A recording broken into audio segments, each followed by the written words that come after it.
नहीं, पहले मैंने आपको परीक्षा कर दिया, देख लिया, अब मुझसे कुछ बोलिए, इसलिए क्या कीजिए, मुझे अभी समझाइए। ये अप्रोच है।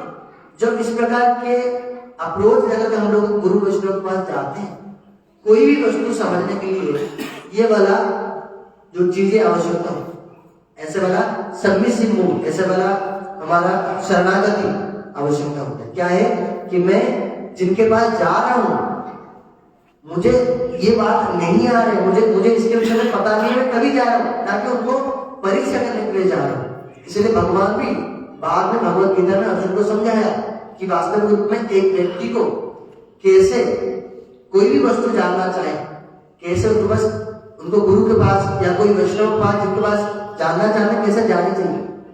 तद विधि प्रणिपातेन परिप्रश्नेन सेवया उपदिश्यति ते ज्ञानम ज्ञानिनः तद्वत्। तद विधि, यह विधि है। क्या विधि? प्रणिपातेन परिप्रश्नेन सेवया। तीन विधि, तीन ही चीजों को फॉलो करना पड़ेगा। पहले क्या है? प्रणिपातेन, अर्थात उनको प्रणाम करना पड़ेगा। प्रणाम क्यों? जबरदस्ती नहीं, प्रणाम इसीलिए इस भावना से कि क्या है, वास्तविक रूप में मैं आपसे कुछ सीखना चाहता हूं, मैं इस बात को ग्रहण करता हूं कि आप क्या है, श्रेष्ठ है मुझसे, आपका अनुभव मुझसे ज्यादा है, आपके अंदर जो गुरुवर्ग ने जो चीजें आपको दिया है वो आपके अंदर है जो कि मेरे पास नहीं है। इस भावना से मैं आपसे छोटा हूं, सचमुच मैं कुछ जानना चाहता हूं। प्रणिपातेन सेवया, परिप्रश्न बाद में सेवया, फिर सेवा करना है। सेवा करना अर्थात आपको प्रसन्न करना है, ताकि वास्तविक रूप में आप मुझे इस वस्तु को समझाओ। फिर परिप्रश्न अर्थात सबमिसिव इंक्वायरी, पहले अर्जुन के जैसा आत्म निवेदन करके कि हे प्रभु मैं सचमुच ही जानना चाहता हूं, मैं आपसे परीक्षा करने के लिए नहीं आया। अगर भगवान से हम लोग परीक्षा करने के लिए जाएंगे, गुरु वैष्णव से किसी चीज के परीक्षा करने के लिए जाएंगे, अर्थात ये देखते हैं कि ढोंगी बाबा है, ठीक बाबा है, बात ठीक है। आजकल जब जैसे कहते हैं कि बहुत सारे धर्म के नाम पर बहुत सारे असाधु भी ढूंढते हैं, लेकिन उसको परीक्षा करने का तरीका अलग। शास्त्र के द्वारा उनको परीक्षा किया जा सकता है, किंतु सामने कुछ चीज को मैं जानने के लिए आया हूँ, वो इसलिए नहीं जानने के लिए आया हूँ कि मैं वो मेरा कल्याण के लिए है, मैं इसलिए आया हूँ जानने के लिए कि उनको आता भी है कि नहीं, मैं देखता हूँ, इस भावना से नहीं जानने के लिए। तो ये पहले तो ये क्या है, ये एक योग्यता। उसके बाद फिर भगवान ने भगवत गीता का जो ज्ञान है उसको देना प्रारंभ किया, जिसमें क्या है, अनेक श्लोक तो 700 ही है। अगर एक एक श्लोक को अगर समझने जाएंगे तो अनेक ही समय लगेगा, लेकिन जो एसेंस में सार स्वरूप में हम लोग कुछ कुछ श्लोकों को श्रवण करेंगे। भगवान ने भगवत गीता अर्जुन को बतलाना प्रारंभ किया कि क्या करो, 3 योग के विषय में बात किया, कर्म योग और ज्ञान योग और भक्ति योग। कर्म योग बीच में, भक्ति योग लास्ट में, ज्ञान योग। तो इसमें कुछ कुछ जो साधारण लोग हैं, जिनको कि ठीक रूप से जिन्होंने गुरु वैष्णव का संग किया है, वो लोग क्या कहते हैं इसमें से, जैसे हम लोग कहते हैं 1 2 3, तो सबसे बड़ा कौन सा है जो लास्ट में है 3, तो इसलिए यहां आया कर्म योग, भक्ति योग, फिर ज्ञान योग, अर्थात सबसे बड़ा कौन सा है, ज्ञान है। किंतु ऐसी बात नहीं है, हमारे गुरुवर्ग लोग बताते हैं ये उद्देश्य नहीं है भगवान ने भक्ति योग को बीच में रखना। भक्ति के बिना अगर भक्ति हम लोग नहीं करते तो हम लोग, हमारा जो कर्म है और हमारा जो ज्ञान है वो दोनों ही निरर्थक। भक्ति के बिना कर्म भी निरर्थक है और ज्ञान भी निरर्थक।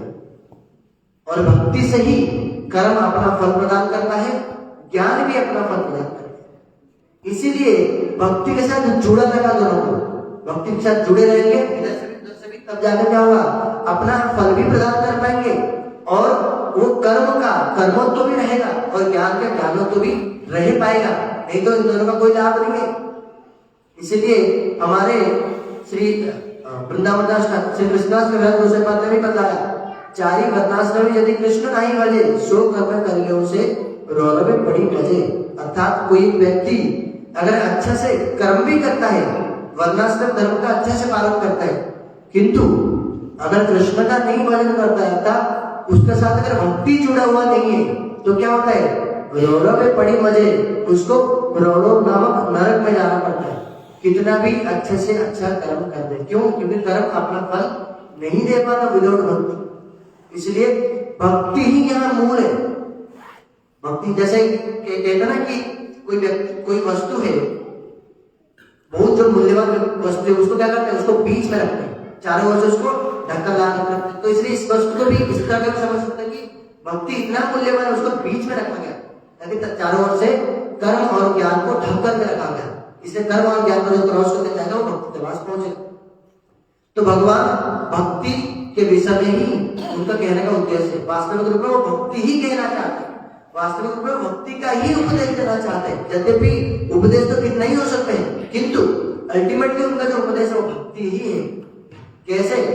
भगवान कहते हैं कि देखो, अर्जुन अगर प्रश्न पूछते हैं, हम लोग एक एक छोटे छोटे श्लोक को लेकर समझेंगे। अर्जुन अगर प्रश्न पूछते हैं कि अरे कि प्रभु अब मैं क्या करूं, अब मैं कर्म कर रहा हूं, मुझे तो पता भी नहीं है भक्ति कैसे करनी है, भक्ति कैसे करते हैं मुझे इतना पता नहीं है, मैं कैसे करूं? अभी मेरा स्थिति तो ऐसा नहीं है, मैं तो अभी बाबाओं की तरह जाकर मठ में नहीं जा सकता, घर बार छोड़ कर मठ में बैठ जाता तो मेरा फिर कैसे भक्ति होगा? मैं तो घर का भी कर्म है, सब लोग लिप्त हूँ, मैं क्या करूं? फिर भगवान के तो कोई बात नहीं, तुम्हारे लिए व्यवस्था है। क्या व्यवस्था है? भगवान ने बताया, जद करोसी जद अस्नासी जद जुहोसी ददासी, जद करोसी, तुम जो भी कुछ करो। फिर जद अस्नासी, अगर हवन करते हो करो। जद जुहोसी, जो भी कुछ ग्रहण करते हो, जो करते हो, जो ग्रहण करते हो, और जो हवन आदि जो भी कुछ क्रियाएं करते हो। फिर जद करोसी जद अस्नासी जद जुहोसी ददासी, जो भी कुछ देते हो, तब पुरुषम अर्पणम, मुझे सिर्फ अभी अर्पण करो। जो जो कार्य करते हो वो क्या करो? मुझे अर्पण करना प्रारंभ करो। ये प्रभु ये कार्य क्या है? मैं आपको ही अर्पण कर रहा हूं, इतना ही प्रारंभ करो। इससे तुम्हारा भक्ति होना धीरे धीरे प्रारंभ हो जाए। क्यों? क्योंकि तुम जो अपना मेहनत है, अपना जो एनर्जी है, मुझे अर्पण किया तक मैं कुछ कार्य कर रहा हूं, मानो मैं कुछ धन कमाया उसका आकर, उसका आपको अर्पण किया, मैं कुछ मेहनत किया आपको अर्पण किया, तो मेरा जो एनर्जी लग रहा है भगवान के लिए, तो क्या होगा? धीरे धीरे मुझे उससे क्या होता है? भक्ति उन्मुखी सुकृति प्राप्त, जो कि मुझे धीरे धीरे भक्ति की ओर लेकर के जाता है। क्या करो? आप क्या करो? मुझे अर्पण करो। फिर क्या करें? जो जो चीजें तुम ग्रहण करते हो, जो जो चीजें तुम खाने के लिए जाते हो, उसको क्या कर दो? मुझे भोग लगा दो। उससे क्या होगा? भोग लगाने से तुम्हारा समस्त पाप हट जाएंगे, और फिर क्या होंगे? मेरे और तुम आप आओगे। यह भी बतला दिया भगवान ने भगवद गीता में। क्या बताया? जज्ञाशिष्टाशिनो संतः उच्यन्ते सर्वधर्मसे भुंजति तेवं पापम जे बदन्ति आत्मकारणात्। क्या करो? जज्ञाशिष्टाशिनो संतः, सप्त लोग क्या करते हैं? वो भी हमारे तरह ही खाते हैं, किंतु खाने पर भी हमारा जो खाना पीना, हमारा जो कार्य, उससे हमें पाप लगता है, जबकि शब्दों को नहीं लगता। क्या कारण है? कारण यह है कि वो क्या करते हैं? यज्ञशिष्ट, वो यज्ञ पुरुष भगवान है, उनको अर्पण करते हैं। पहले बताया ना क्या है? जो भी कुछ करते हो अर्पण करो। यहाँ कह रहे जो भी कुछ तुम खाने के लिए जा रहे हो उसको पहले मुझे अर्पण करो, फिर पाओ। नहीं तो क्या होगा? जे पचंती आत्मकारण, जो केवल अपने घर में बना करके अपने लिए खा लेता है, मुझे बीच में रखता नहीं, मुझे भी अर्पण नहीं करता, वो क्या करता है? सिर्फ अधम पापम भुंजति, केवल मात्र पाप को ही वो भोजन करता है। कैसे? हम लोग कह सकते हैं कि अरे मैं तो बड़ा है, किसका तो मैं खून किया नहीं, किसका तो कत्ल किया नहीं, मैं तो मेहनत करके कमाई किया। पाप किस बात? अरे पाप इस बात की कुछ भी नहीं किया। जब हम लोग खाना बनाते हैं तो उसमें क्या होता है? कितने कीड़े मकोड़े आदि मर जाते हैं, उस आग में कितने अधिक कीट पतंग मर जाते हैं, तो उन पतंग का पाप कौन लेगा? मेरी जिम्मेदारी, मेरे का नहीं, तुम मरे तो उनका पाप मुझे लगेगा। तो इस प्रकार के छोटे छोटे उपदेश, बहुत बड़ी चीजें नहीं जीवन में। भगवान ने भी अर्जुन को ऐसे, वास्तविक रूप में भगवान ने, हमारे गुरु जी बड़े अच्छे चीज बोलते थे कि भगवान ने जो अर्जुन को जो बोला ये सब चीजें, अर्जुन को ये सब चीज बतलाने की कोई जरूरत नहीं है। अर्जुन तो भगवान के नित्य पार्षद है, अर्जुन तो भगवान के साथ सब समय ही रहते हैं, वो तो भगवान के सखा है, उनको किस बात की बोलने की जरूरत है? उनको तो बताने की जरूरत ही नहीं, कि अपने आप समझ जाएंगे। वास्तविक रूप में भगवान ने क्या किया, अर्जुन को उपलक्ष्य करके, अर्जुन को लक्ष्य करके हम लोगों को ही क्या किया, उपदेश दिया। और फिर क्या किया, अर्जुन को मीडियम बना करके कि कैसे कैसे लोगों का भावना आ सकता है, किस किस प्रकार के लोग फंस सकते हैं, किन किन जगह हम लोग के हृदय में डाउट आ सकता है, इन सब वस्तु को अर्जुन को माध्यम बना करके एक वस्तु को क्लियर किया। इसलिए अर्जुन क्या है, सिर्फ माध्यम है। इन रियलिटी भगवान हमें ही कहना चाहते हैं। भगवान जानते हैं कलियुग भी आएगा और कलियुग में लोग मेरी भक्ति करने में इस चीजें बाधाएं आकर को उपस्थित हुए। इसलिए स्टेप बाय स्टेप, कोई ऐसा नहीं कि एक दिन में भगवान सबको एक बार ही बता देंगे नहीं तुम करवा छोड़ के भजन नहीं करो, नहीं, स्टेप बाय स्टेप बताया होगा कि कैसे कैसे हम लोग करेंगे। क्या करेंगे, पहले कर्म को अर्पण करो, जो जो कार्य करो, क्योंकि हम लोग कर भी हैं, काम तो करेंगे ही, कर्म को अर्पण करो। फिर जो आपका मेहनत है उसको भी मुझे अर्पण करो, तब क्या होगा, धीरे धीरे मेरी भक्ति को तुम लोग बढ़ोगे। फिर प्रभु मैं आपको क्यों भजन करूं, मैं घर में देवा देवी को विषय भी भगवान ने बताया हमें, तो क्या है, अगर भजन करना है तो किसकी करना है, मेरी ही करो, मेरा ही भजन करो, अन्य देवा देवियों का भजन मत करो। करने से असुविधा है, भगवान को ईर्षा द्वेष है उनसे, कह रहे नहीं ईर्षा द्वेष नहीं है। अगर आप लोग उनको भजन करोगे तो क्या होगा, आपको फुल बेनिफिट नहीं मिलेगा, फुल रिजल्ट नहीं मिलेगा आपका मेहनत। और इन रियलिटी अगर भगवान भगवत गीता में बताया, जे जजंती अन्य देवता, अगर कोई व्यक्ति अन्य देवताओं को भी पूजन करता है तभी अल्टीमेटली वो पूजन आकर के मेरे पास पहुंचता है, किंतु ये ठीक भी नहीं है। आप मुझे ही डायरेक्ट भजन करो, मुझे ही डायरेक्ट मेरी ही सेवा करो। मैं क्यों, आप क्यों सेवा करूं, आप होकर आपको क्यों सेवा करूं, आपकी सेवा करने से सबकी सेवा हो जाएगा, किसी लिए हो जाएगा, आप होकर आप सबके मालिक हो, हाँ मैं मालिक। भगवान ने बताया, क्या बताया, अहम सर्वस्य प्रभवो मत्तः सर्वम प्रभव, हाँ मैं ही मालिक बताया। जबकि ये बात है, कोई सज्जन व्यक्ति, हमारे गुरुजी कहते थे, कोई भी सज्जन व्यक्ति कभी भी अपना बढ़ाई करता है। हम भी इस जगत में देखते हैं ना कि कोई अगर अपना अगर बढ़ाई करता तो क्या कहते हैं, अरे इतना अहंकारी व्यक्ति है, अपने विषय नहीं बोलते। कोई सज्जन व्यक्ति कभी भी अपना बढ़ाई करेगा नहीं, दुर्जन व्यक्ति अपना बढ़ाई करता है, सज्जन व्यक्ति कभी भी अपना बढ़ाई नहीं करता। किंतु कभी कभी ऐसे भी लोग होते हैं जो अपना बढ़ाई करते हैं। इसका अर्थ ये नहीं कि वो दुर्जन है। हम कभी कभी क्या होता है, कहते हैं कि हमारे माता पिता भी हमें कहते हैं, अरे मैं इतना पढ़ा करता था, मैं ऐसे था, मेरा ऐसा आचरण था, मुझे मेरा नाम चारों ओर से ख्याल था, तो मेरा बेटा को कैसा नहीं बनेगा, बननी चाहिए। तो इसका अर्थ ये नहीं कि मेरे पिताजी अहंकार प्रकट करें मेरे सामने, नहीं। इसका अर्थ यह है कि उनका इतना मेरे प्रति स्नेह है कि चाहे उनको अहंकार ही ना बनना पड़ जाए, किंतु मेरा कल्याण, मैं कुछ सीखूं, मैं आगे बढ़ूं। इसलिए क्या करें, मुझे सिखाने के लिए ही क्या करते हैं, अपने जो कहते हैं कि स्टेटस है उसको भी भूल जाते हैं। मुझे लोग क्या कहेंगे बाद में, क्या रे कृष्ण एक बहुत बड़ा अहंकारी काव्य व्यक्ति कहता कि मैं सबका प्रभु, कहने दो, किंतु मेरे ही जो बच्चे हैं इनका तो कल्याण होगा।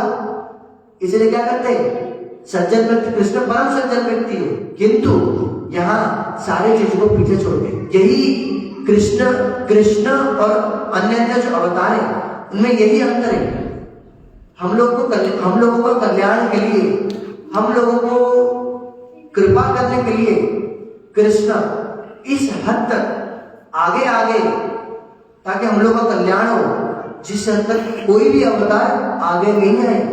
खुद को चोर कहलाना, अरे मुझे चोर कहने का कोई बात नहीं लोग, किंतु मेरे भक्तों का तो हृदय को मैं चोरी कर रहा हूँ, मेरे भक्तों का तो इच्छा को पूर्ण कर रहा हूँ। गोपी तो घर में जाकर मक्खन चोरी करते हैं, लोग चोर कहेंगे, पता है चोर कहेंगे, किंतु क्या है, गोपी में यही इच्छा है कृष्ण हमारे घर में आकर मक्खन चोरी करें।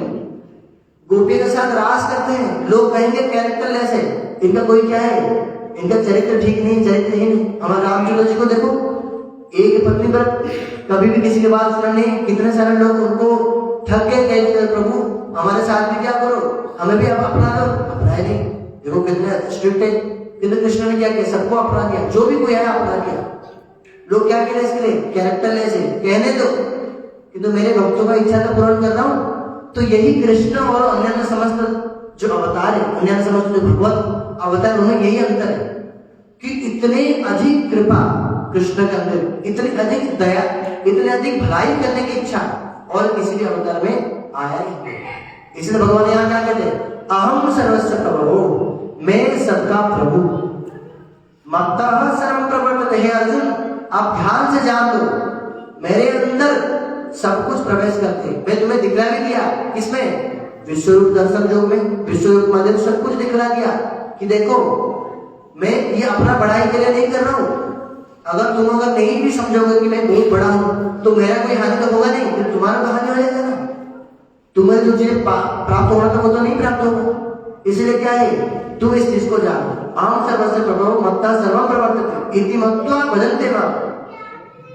यह जान करके मेरा भजन करते हैं। बुद्धा भाव समझ, जो बुद्धिमान व्यक्ति, जो वास्तविक रूप में बुद्धिमान व्यक्ति होंगे, इस बात को जानेंगे। भगवान ने ये भी समझा दिया कि अर्जुन ये समझ लो, बुद्धिमान व्यक्ति का क्या डेफिनेशन है। IAS बन जाना ठीक है, बहुत बुद्धि है, मना नहीं करता, किंतु वास्तविक जो बुद्धि है, मेरे परम आत्म कल्याण सब समय के लिए कैसे हो, जो व्यक्ति इसके विषय में ध्यान देता है वो वास्तविक में बुद्धिमान व्यक्ति, और वो कल्याण में भी सर्वश्रेष्ठ कल्याण किसमें हो, उस बात को जो व्यक्ति अच्छे से भजन जान करके पालन करता है, वही वास्तविक रूप में सबसे अधिक बुद्धिमान व्यक्ति है। इसलिए जो मेरे शरण ग्रहण करते हैं वही वास्तविक रूप में सर्वश्रेष्ठ बुद्धिमान व्यक्ति है। भगवान ने भगवत गीता में यह बात बताई। और फिर क्या किया, और भी प्रोसेस बताया कि कैसे मेरे भजन करो। इसलिए भगवत गीता में 4 बड़े विशेष श्लोक हैं, जिसको कहते हैं चतुश्लोकी भगवत गीता। हम लोगों ने सुन रखा है चतुश्लोकी भागवत, चतुश्लोकी गीता भी है। अर्थात गीता का जो सार है उसको भी 4 श्लोकों में बताया, जिसके प्रथम श्लोक यह था 10वें अध्याय का 8, 9 और 10 और 11, ये 4 श्लोक है चतुश्लोकी भगवत गीता। पहला श्लोक क्या था, अहम सर्वस्य प्रभवो मत्तः सर्वं प्रवर्तते इति मत्वा भजन्ते मां। बुद्धा भाव समझ। भजन कैसे करते हैं बतला रहे, मेरे जो भक्त लोग, जो मेरे बड़े ही प्रिय और जो बहुत अधिक बुद्धिमान लोग, वो मुझे भजन करते। कैसे भजन करते, भजन करने का तरीका क्या बतला रहे। मच्चिता मद्गत प्राणः बोधयन्तं परस्परं कथयन्तं समादित्यं तुष्यन्ति च रमन्ति च। अब कह रहे मेरे भक्त लोग जो है वो कैसे मेरे भजन करते हैं, क्या करते हैं, वो खुद मच्चिता मद्गत प्राणः, मेरे भक्त लोग क्या करते हैं, सब समय मेरे में ही अपने चित्त को लगा करके रखते हैं, मेरे में ही अपना हृदय सब समय प्रदान करके रखते हैं। मद्गत प्राण, उनका प्राण सब समय मुझ में ही बैठा हुआ है, मुझ में ही बैठा हुआ है, मेरे अलावा मुझे छोड़ करके। अगर जैसे कहते हैं कि एक माता जी अपने पुत्र है, छोटा बच्चा है, उस पुत्र को एक दिन अगर नहीं देखी थी माता ने, कहीं अगर चला गया पुत्र, तो माता को पता नहीं कहाँ गया पुत्र, तो माता नहीं पाएगी, प्राण जैसे छटपट कर जाता है, मेरा बेटा कहाँ है ना, अगर नहीं जाता है। तो उसी प्रकार मेरे जो भक्त होंगे, मेरे सेवा किए बिना, मेरे विषय में बात किए बिना एक भी दिन के एक भी मुहूर्त भी नहीं रह पाएंगे, सब समय कहीं ना कहीं क्या करेंगे, मेरे विषय में चिंतन करते होंगे, मेरे विषय में सोचते होंगे। और बड़ा विशेष बात है, अगर कोई व्यक्ति श्रेष्ठ व्यक्ति आ गए तो उसे सुन लेंगे, अगर कोई नहीं है तो क्या करेंगे, बोधयन्तं परस्परम मच्चिता मद्गत प्राण बोधयन्तं परस्परम, परस्पर क्या करेंगे, एक दूसरे को समझा बुझाने लगते होंगे कि अरे भगवान ने ये जो भगवत गीता ने जो श्लोक बताया ये क्या है, मुझे समझ में आएगा, समझा रहे प्रभु जी, समझा दूंगा। एक दूसरे को समझाएंगे, एक दूसरे को भगवान के विषय में सुनाएंगे और एक दूसरे का क्या करेंगे, पोषण करेंगे। कथयन्तं समाप्तित्यं, नित्य मेरे विषय में क्या करेंगे, बातचीत करते रहेंगे, मेरे विषय में एक दूसरे के साथ बातचीत ही करते रहेंगे और तुष्यन्ति च रमन्ति च, इसमें संतुष्ट होंगे और इसमें ही रमण करेंगे, इसमें ही मुझ में, इस प्रकार वो लोग मुझ में रमण करेंगे। जो मेरे भक्त लोग वो इस प्रकार का ही व्यवहार, भक्तों का व्यवहार ही बता दिया। तो इस प्रकार इन चार और भी 2 श्लोक जिनमें भगवान ने बड़ा अच्छे से ये सब चीजें समझाए, हम लोग कल भी सुने इस सब के विषय में अच्छे से। तो इस प्रकार भगवान ने भगवद गीता में एक स्टेजेस पर बात किया कि कौन सा व्यक्ति किस प्रकार का है, और एक बड़े ही अंतिम में समय भी हो गया, बड़े ही विशेष बात भगवान ने बोले हम लोग के लिए। क्या किए? उपदेश, इंस्ट्रक्शन, डायरेक्ट इंस्ट्रक्शन। मतलब जैसे देते ना कि टीचर ने हमें पढ़ा दिया और हम लोग ने होमवर्क दे दिया, होमवर्क करने के लिए दे दिया, अर्थात ये तुम्हें करना है। भगवान ने ये भी इंस्ट्रक्शन हमें दिया, क्या दिया? जिसको कि भगवद गीता का सर्वश्रेष्ठ श्लोक माना जाता है। हमारे गुरुदेव कहते थे भगवद गीता का ये सर्वश्रेष्ठ श्लोक। अलग अलग लोग भगवद गीता का श्लोक अलग अलग कह सकते हैं, लेकिन जो भक्त होंगे उन भक्तों के लिए भगवद गीता के सर्वश्रेष्ठ श्लोक क्या है? भगवान ने बताना शुरू किया, मनमना भव मद्भक्त मज्जाची माम नमस्तु माम उपत्ति तु कौन्तेय प्रतिजाने प्रियोषि माम विशेषी सत्यन्ते प्रतिजाने प्रियोषि। इसमें ये बड़ा विशेष श्लोक है, इसमें सबके लिए उपदेश है, सबके लिए ए टू लेकर के जेड तक सबके लिए उपदेश है। भगवान का जो सबके लिए होमवर्क है, क्या को होमवर्क तो क्या करना पहले क्या है? मनमना भव। भगवान कह रहे जब तुम्हें अगर पता लग गया कि मैं ही भगवान हूं और मेरी सेवा करनी चाहिए तो अवश्य ही मेरी सेवा करो। किस कब तक? मनमना भव, अपना समस्त पूरे मन को मुझे अर्पण करो, मन को संपूर्ण रूप से मुझे अर्पण करो, वास्तविक रूप में स्वयं को ही मुझे अर्पण करो। हमारे गुरुदेव बताया करते थे, एक होता है कि अपना कर्म करो, भगवान को अर्पण करो। दूसरा क्या है? स्वयं को ही भगवान को अर्पण करो, प्रभु मैं आपका ही हूं, अब मैं जो भी कुछ करूंगा क्या करूंगा? आपके लिए ही करूंगा। अगर मैं कुछ खाना बनाऊंगा तो क्या करूंगा? आपके लिए ही खाना बनाऊंगा, आपको दे करके जो आपका उच्चिष्ट बच गया वो मैं ग्रहण करूंगा। अगर मैं अपना घर परिवार संभालना हो तो आपके लिए ही संभालना हो, ये सब लोग क्या है? आपके ही दास दासी। इस भावना से मैं इन लोगों के साथ संबंध रखूंगा। अगर मैं कुछ धन भी कमा रहा हूं, प्रभु मैं आपके लिए ही कमा रहा हूं, इसलिए क्योंकि आपकी सेवा में लगेगा, मैं आपका दास हूं। इस प्रकार क्या करो? मनमना भव, अपना मन को संपूर्ण रूप से मुझे प्रदान करो। उदाहरण क्या है? भगवान ने उदाहरण दिया। गुरुदेव कहते हैं क्या कहना चाहते हैं? जैसे ब्रज गोपियों ने मुझ में मन लगाया था, कुछ भी कार्य करे, सो करके उठे, कुछ काम करे, कहीं जाए, कुछ भी करे, सब समय मेरी विषय में ही चिंता करता है। उस प्रकार सब अपना मन को संपूर्ण रूप से मुझे क्या करो? अर्पण करो। ये वास्तविक में भगवान का हृदय है।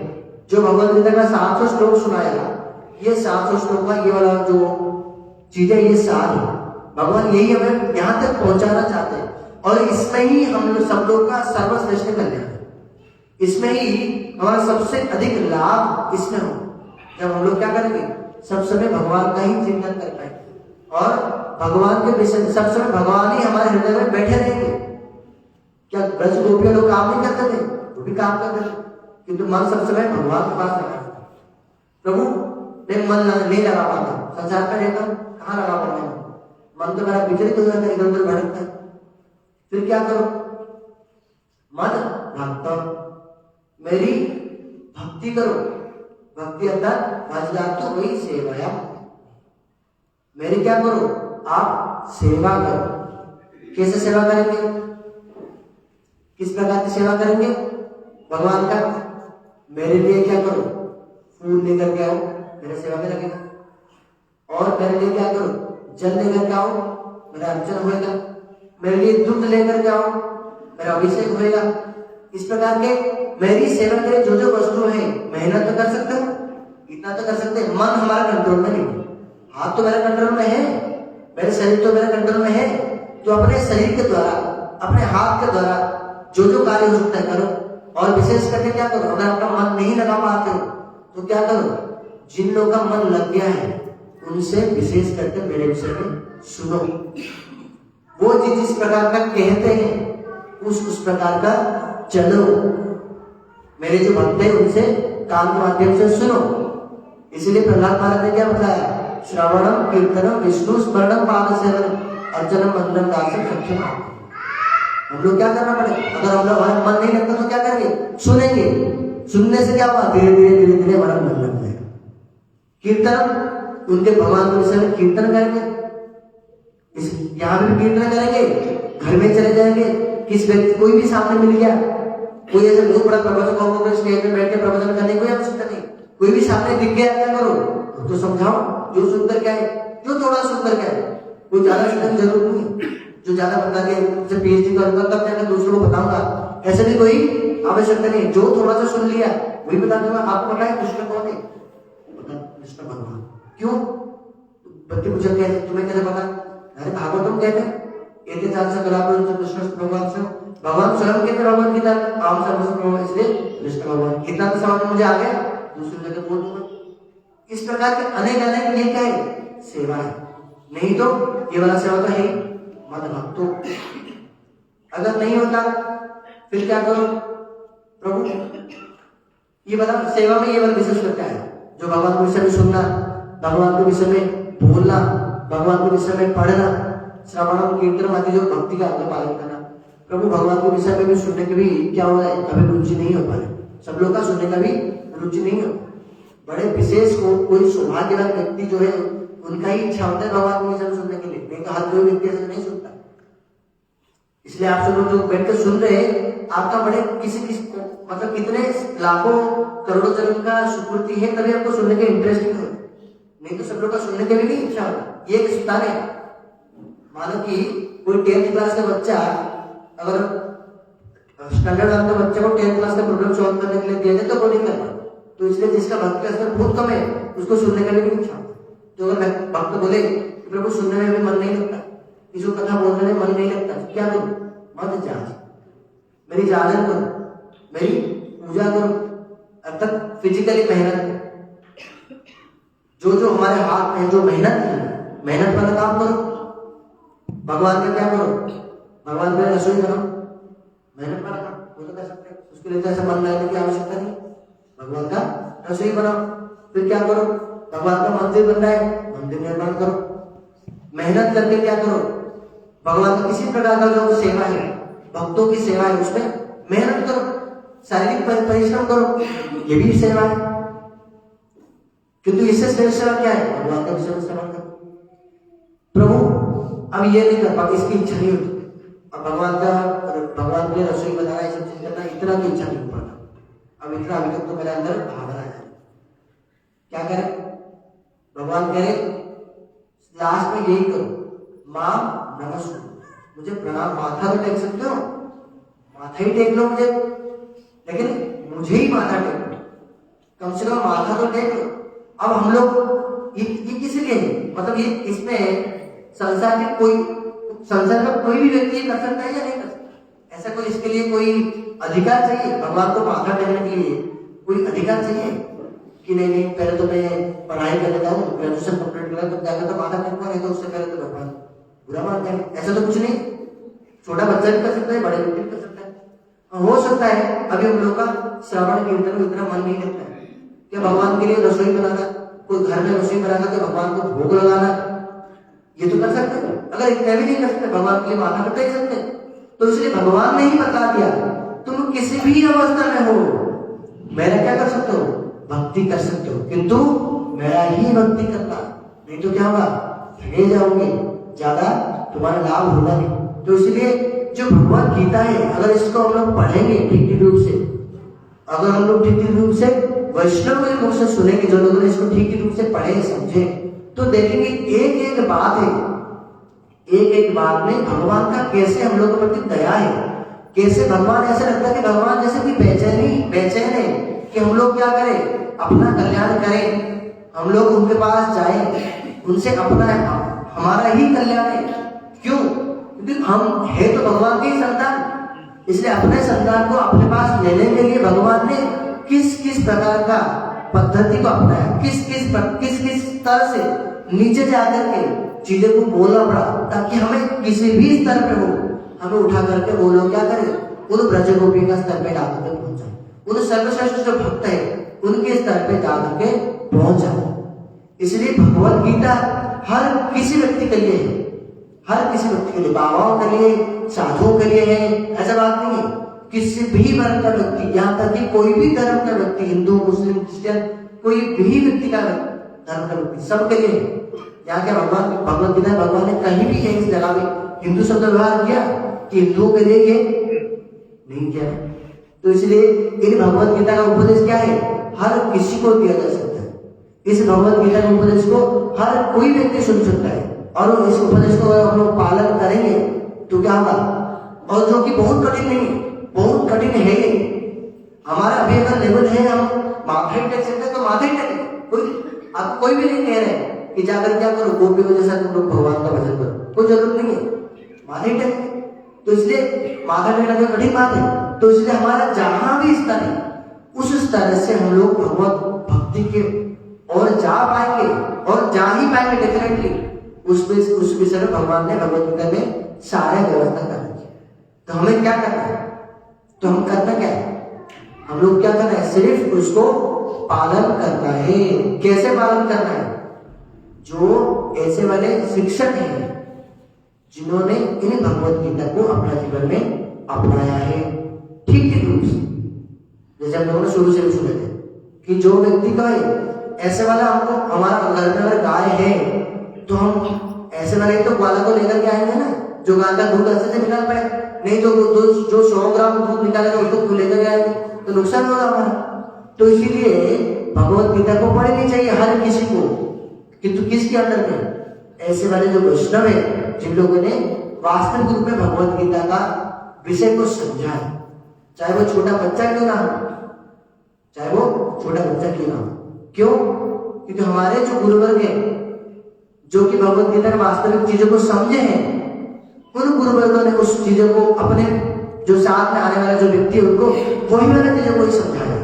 इसलिए अगर आप लोग अगर हमारे कोई भी भक्तों के पास जाएंगे जो कि इस प्रकार का भगवत गीता को सुना है ठीक ठीक रूप से, वो आपको बड़े अच्छी तरह से समझा देगा, चाहे वो छोटा बच्चा क्यों ना हो दिखने में, बजाय जो बहुत बड़ा व्यक्ति हो, ज्ञानी भी हो, अगर वो ठीक ठीक अथॉरिटी से, ठीक ठीक सोच से अगर वो भगवत गीता को नहीं सुने।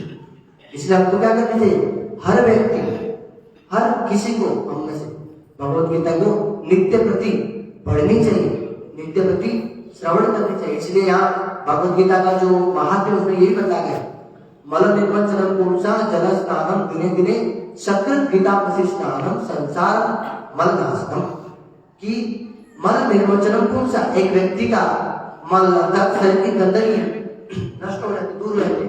हमारे शरीर के मैल निकालने के लिए हम लोग क्या करते हैं, नहाते, जल स्नान करते ताकि शरीर का मैल निकल जाए।